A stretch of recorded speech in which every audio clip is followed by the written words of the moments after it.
Assalamualaikum warahmatullahi wabarakatuh. Hai teman-teman, di sini saya Syafitri Mangunsong akan menjelaskan tentang fonem dan morfologi. Nah, langsung saja kita masuk ke pengertian fonem dan morfologi.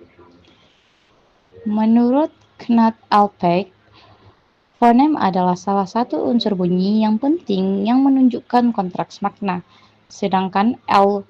Blomfield dalam pernyataannya menjelaskan bahwa fonem adalah satuan bunyi yang berfungsi sebagai penanda suatu arti. Nah, kalau morfologi itu apa? Nah, morfologi adalah cabang ilmu linguistik yang mengidentifikasi satuan-satuan dasar bahasa sebagai satuan gramatikal. Nah, morfologi ini mempelajari seluk-beluk bentuk kata serta pengaruh perubahan-perubahan bentuk kata terhadap golongan dan arti kata. Atau dengan kata lain dikatakan bahwa morfologi ini mempelajari seluk-beluk bentuk kata serta fungsi perubahan-perubahan bentuk kata, baik fungsi gramatik maupun fungsi semantik. Nah, pada kamus linguistik, pengertian morfologi adalah bidang linguistik yang mempelajari morfem dan kombinasi-kombinasi atau bagian dari struktur bahasa yang mencakup kata dan bagian-bagian kata yaitu morfem. Selanjutnya kita masuk ke konsep dasar fonem dan morfologi dalam bahasa Indonesia. Jadi konsepnya itu yang pertama itu ada fonem vokal. Nah, fonem vokal ini apa? Fonem vokal ini adalah fonem yang dihasilkan oleh getaran suara tambah hambatan. Contohnya itu fonem vokal dalam bahasa Indonesia adalah A, I, U, E, O. Nah, selanjutnya itu ada fonem konsonan. Nah, fonem konsonan ini apa? Fonem konsonan adalah konsonan fonem yang dihasilkan oleh getaran suara dengan hambatan. Contohnya, fonem konsonan dalam bahasa Indonesia ini adalah P, T, K, M, dan N. Nah, selanjutnya itu ada fonem diftong.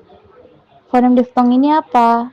Fonem diftong adalah fonem yang dihasilkan oleh perubahan suara vokal dalam satu kata. Nah, contoh fonem diftong dalam bahasa Indonesia itu adalah I dan AU. Selanjutnya itu ada fonem cluster. Fonem cluster ini adalah fonem yang dihasilkan oleh kombinasi dua atau lebih fonem konsonan dalam satu kata. Contohnya itu adalah PR, dan ter. PR dan TR.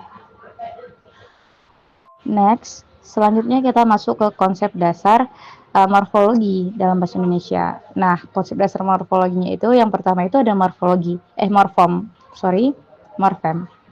Nah, morfem ini adalah satuan terkecil dari kata yang memiliki makna. Contohnya itu seperti makan dan menulis. Nah, selanjutnya itu kata dasar. Nah, kata dasar ini adalah kata yang tidak dapat diuraikan menjadi kata-kata yang lebih kecil lagi. Contoh kata dasar dalam bahasa Indonesia itu makan dan minum. Nah, selanjutnya itu kata turunan. Kata turunan ini adalah kata yang dihasilkan dari kata dasar dengan menambahkan imbuhan. Contoh kata turunan dalam bahasa Indonesia itu adalah memakan dan dimakan.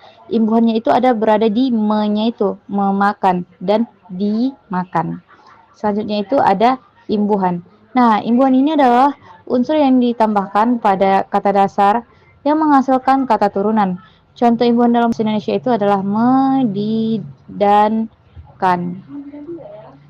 Nah, selanjutnya itu ada komposisi. Nah, komposisi ini apa? Komposisi ini adalah cara menggabungkan dua atau lebih kata dasar untuk menghasilkan kata yang baru.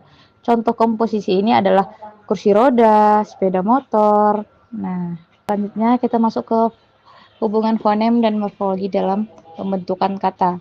Nah, beberapa cara fonem dan morfologi bekerja sama dalam pembentukan kata. Yang pertama itu ada fonem membentuk morfem, dan yang kedua itu ada perubahan fonem dalam proses morfologi. Nah, dalam proses morfologi ini dibagi menjadi dua, yaitu afiksasi dan reduplikasi.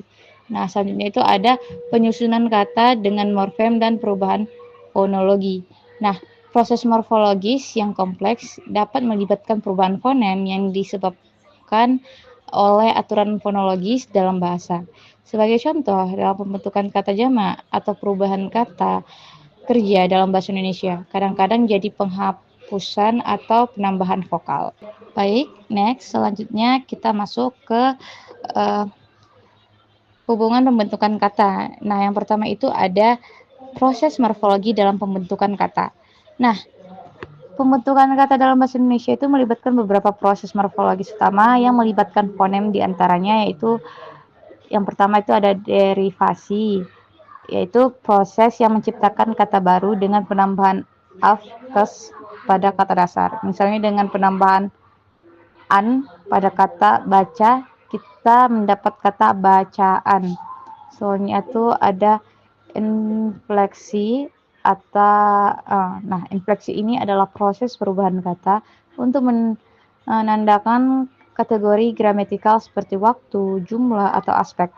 Nah, tanpa mengubah makna dasar. Misalnya, kata kerja lari dalam bentuk jamak bisa menjadi lari-lari.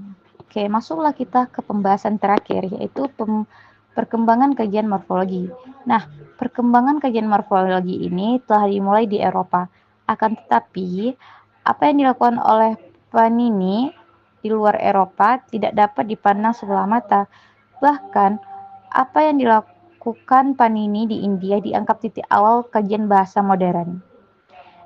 Di dalam Sanskrit Word Formation, Panini secara detail menguraikan pembentukan kata dalam bahasa Sanskerta.